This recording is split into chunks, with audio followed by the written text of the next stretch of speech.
Yeah, you'd think, if nothing else, one of your, I don't know, Wakefield, Toulouse, whoever avoids the relegation, that sort of the bottom five teams maybe might be in the lineup as possibles. I mean, he's scored. I think he's scoring close to a try a game this year, even though he's not. His face isn't fitting. Obviously, last year Yeah, was a bit of a down year for him, but he's had some really good spells during his time at Warrington, and obviously he was like a try a game at Wigan for 5 years. So that was when he was a bit I mean, younger, he's but not just still. the right physique to be going to Castleford for a Lee Radford winger.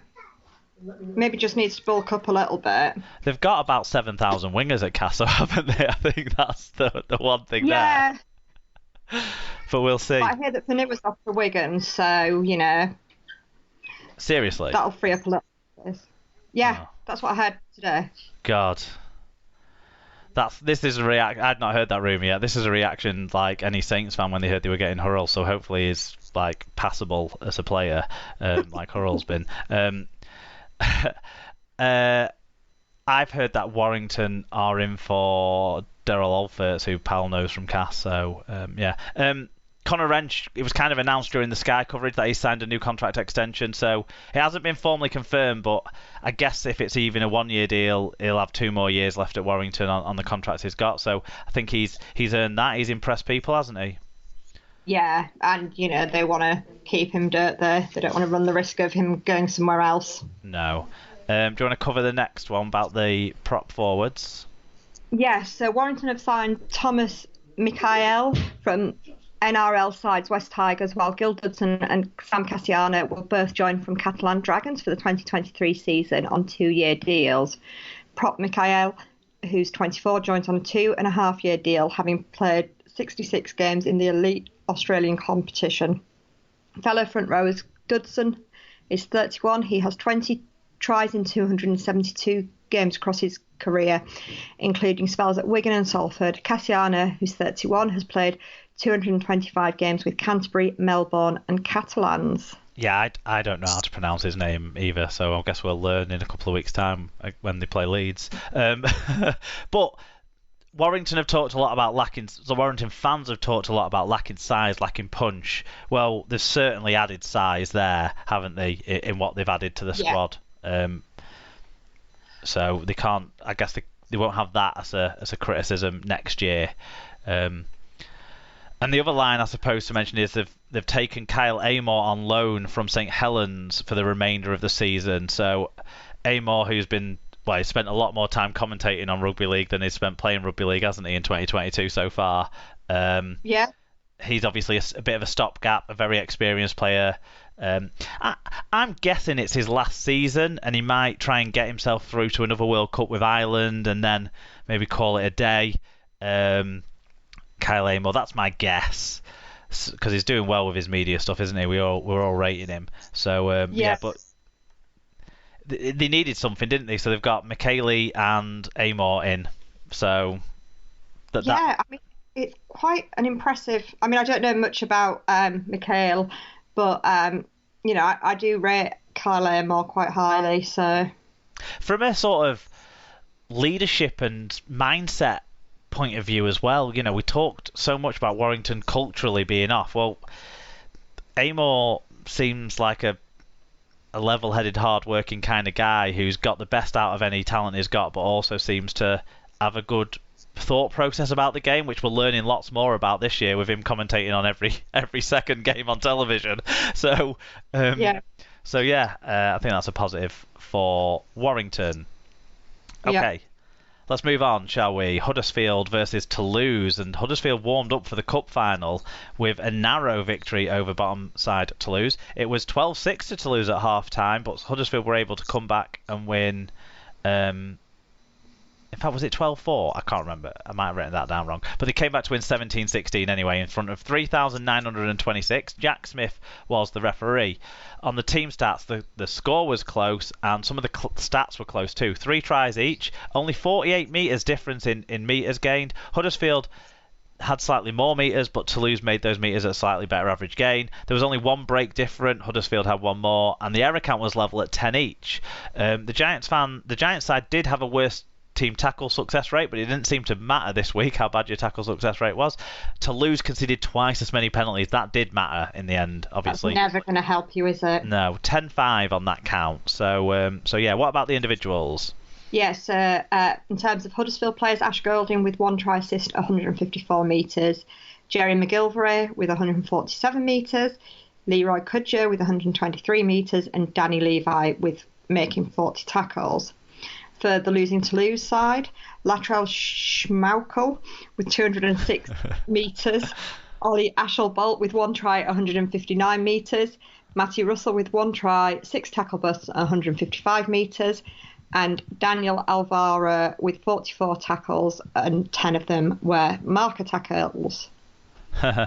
Mark W got in touch. He said, "We thought it would be funny to tank this game to help with Leeds' imminent relegation, as evidenced by how we waved through their last 2 tries. I mean, how else do you explain Romain Navarrete scoring a J Field try?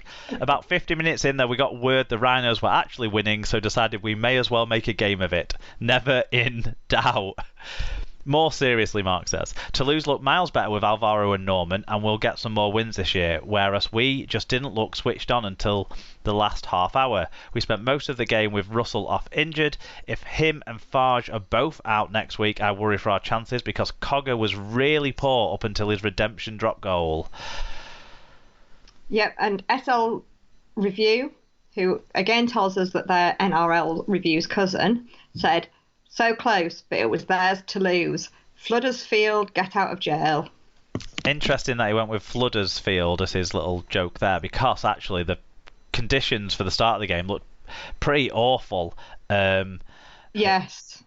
Which I don't think that's ideal prep for what looks set, hopefully, to be a warm and sunny cup final on Saturday, playing in that sort of rain. And it's a kind of conditions where you can pick up injuries from sort of slips and then overextensions and stuff, and it does sound like a hamstring injury for Matty Russell, so that, is a worry with Farge.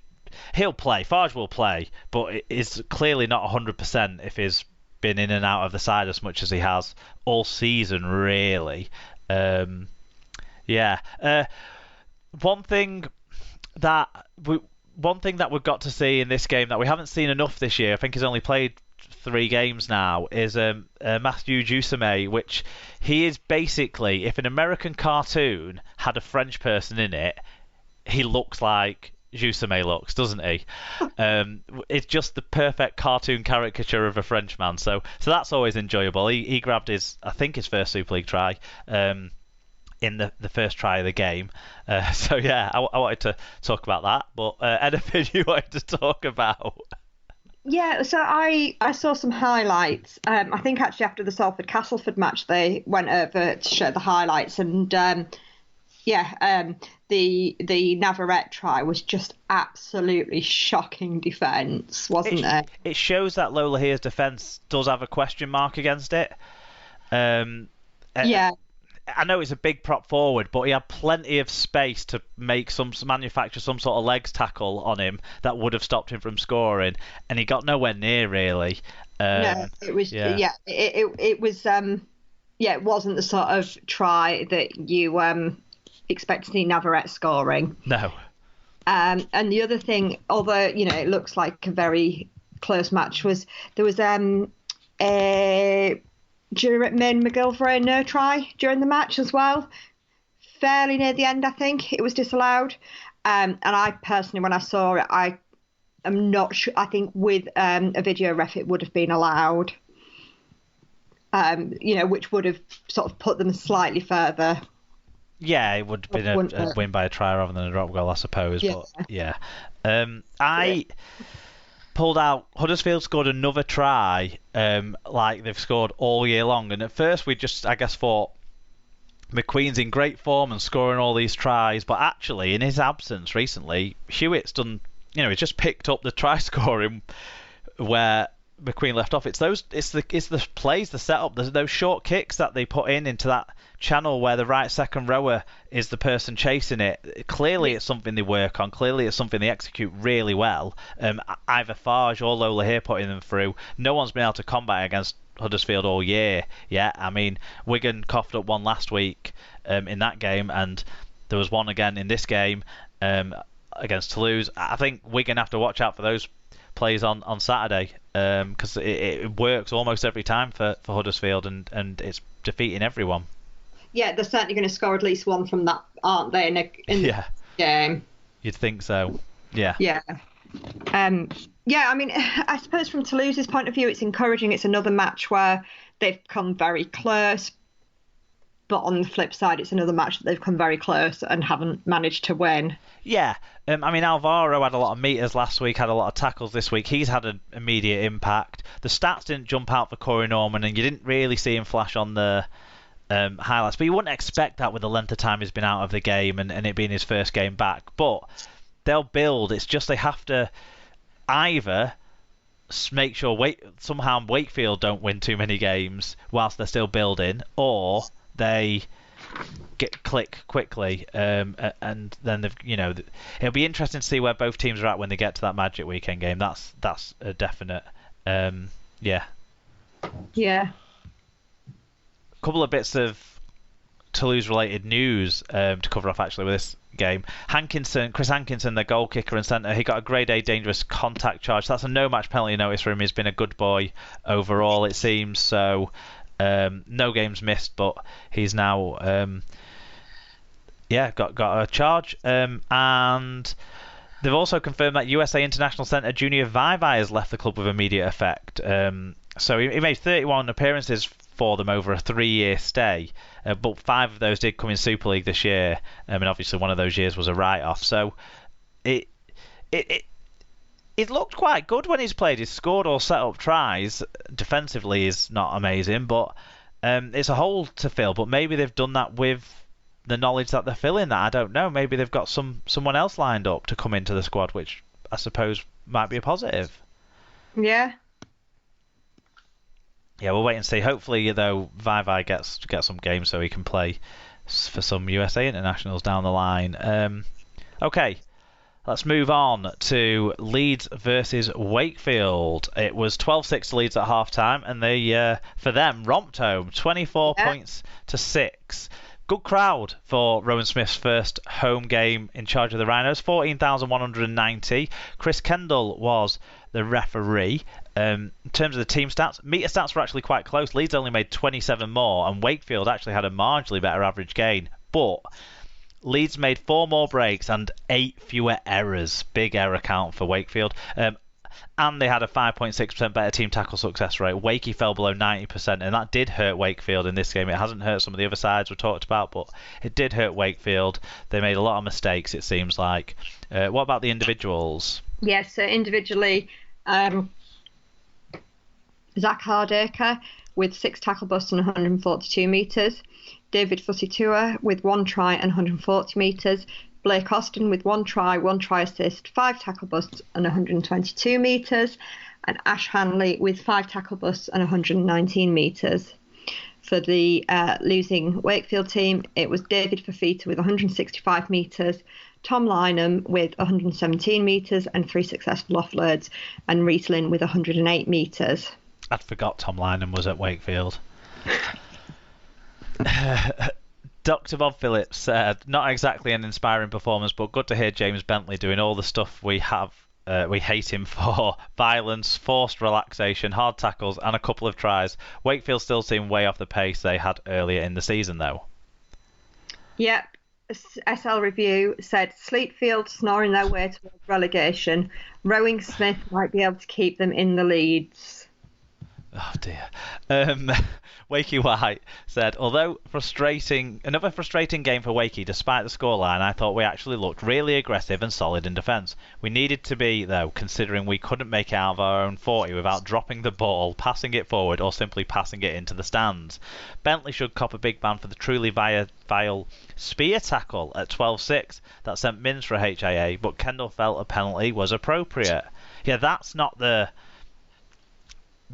incident that has called up James Bentley for a grade C high tackle 3-match penalty notice. So I've not seen that incident or read anything more about that on Mins. But the high tackle, that is on the highlights on the Super League page or the YouTube channel for Super League of this game, and it's another example of James Bentley